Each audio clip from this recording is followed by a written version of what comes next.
Okay, so recently in California, there's been a housing crisis that you guys probably know about. And this is because in California, there's super high demand for houses but super low supply, which drives the house pricing up.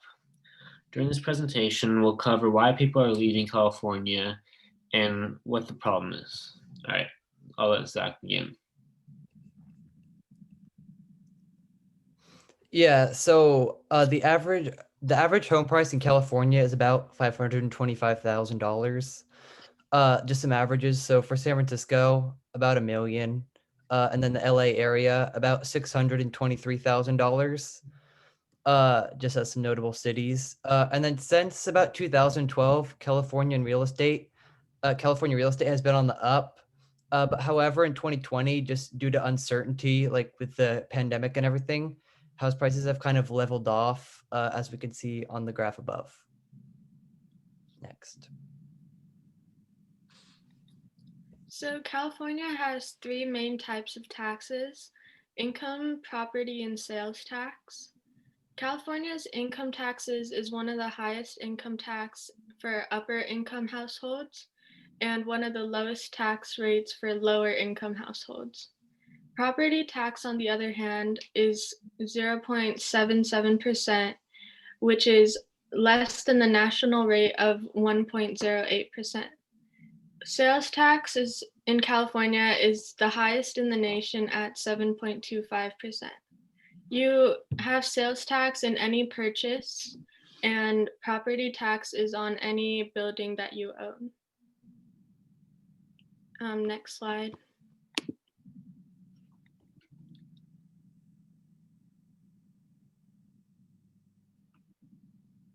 The housing crisis in California is due to a variety of issues, which include the amount of poverty and the high prices.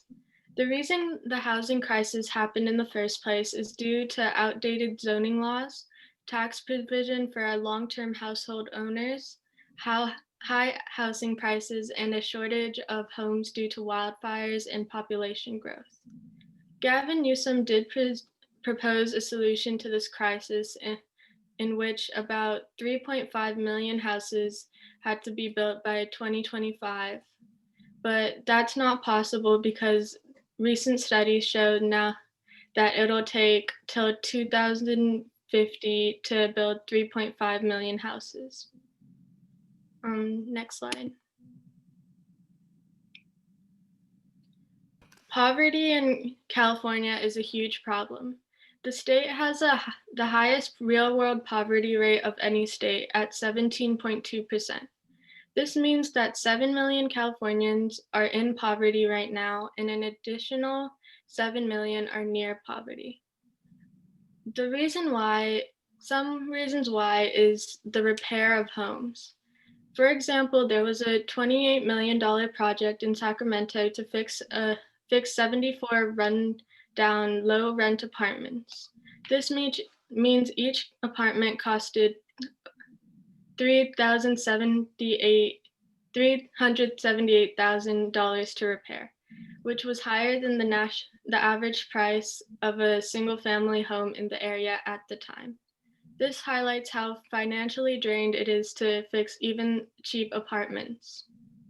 It also is expensive to make homes. Maybe you don't want to repair existing real estate, so you decide to create your own home. California has limited land due to high demand for it, and it's bordering oceans.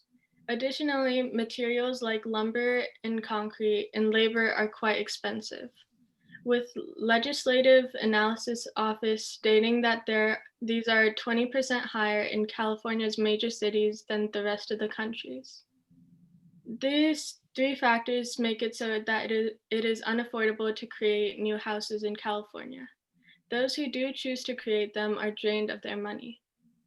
Another reason is purchasing houses. The median house price of San Francisco is $1.3 million, which is 400% more than the median house price in the entire US, which is $320,000. This illustrates how simply buying a home in California could drive you into poverty for years. Next slide.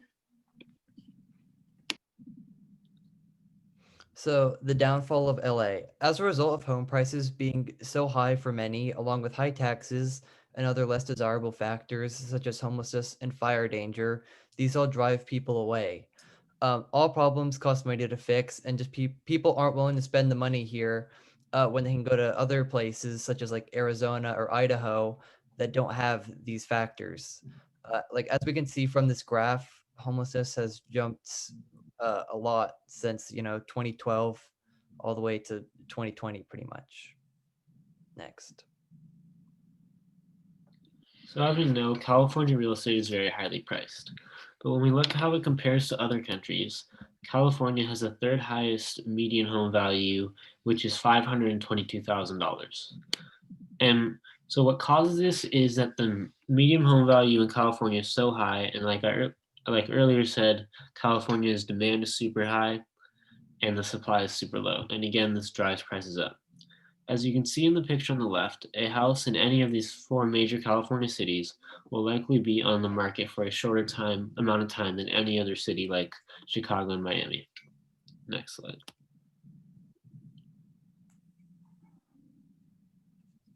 So keeping the idea that California has one of the highest median housing values in the country, let's take a look at how many houses you can buy in other states for the price of one California home. As shown in the graph, the price of one California home in San Francisco can get you 17 houses in Birmingham, Alabama. And in San Diego, the price of one house in San Diego can get you 10 homes in Rochester, New York. Next slide.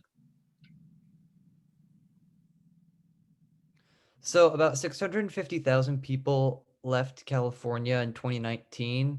And then, as we've said, people are leaving just because they can't afford it and because of the high taxes. And they're moving to places such as Texas, Nevada, Arizona, and Idaho that have a lower cost of living. As we can see here, a record amount of San Francisco homes have been put on the market, with many just wanting to cash out of California and move out of states where just cost of living is cheaper. And then as we can see on the map here, the dark green is where they're moving. Next. So the future of California real estate is kind of a mystery to everyone still. A lot of people did move out of California this year, which for some people might make it seem like the prices of California real estate will go down. However, a lot of experts think differently because in California, there's still so many people who are homeless, and the homeless population actually grew 75% this year. So, due to the high demand and low supply, it's expected that California prices will keep on rising. And overall, we'll just have to wait and see because no one knows. That's it.